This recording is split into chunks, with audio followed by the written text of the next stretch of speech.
Hello, magandang hapon po. Isa na namang episode to ang lulutuin natin, ang bangus steak. Samahan nyo na ako sa aking pagluluto. Ito na siya.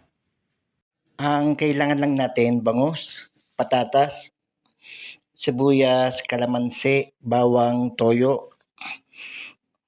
Ipiprito lang natin itong patatas. Pag naprito natin, separate lang natin sa isang lalagyanan. Tapos next natin yung sibuyas. Pag nagawa natin, separate lang natin sa isang lalagyanan. Tapos sunod natin yung bawang. Tapos itong bangus, kailangan natin iprito. Yung bangus, ayun na, naprito na natin. Tapos gawa lang tayo ng mixture. Yung kalamansi, lagyan natin ng toyo. Tapos asukal. I-mix natin to. Ito yung gagawin natin mixture. Tapos maglagay lang tayo ng tubig dito sa kawali. I-buhos natin tong mixture. Kailangan lutuin tong mixture para mag-combine yung kalamansi, toyo, asukal.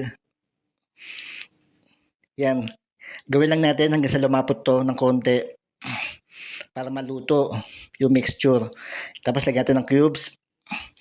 Pag medyo lumalapot na siya o yung naluluto na yung mixture natin, tsaka natin ilalagay yung bangus. Yan na yung bangus. Ilagay natin.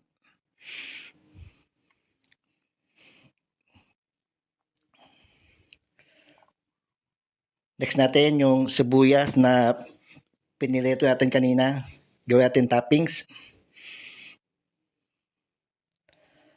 Tapos itong patatas, yung pinilito natin, ilagay natin dito. Ilagay natin toppings. Yan na ang ating bangus steak. Tara boss, kain na tayo.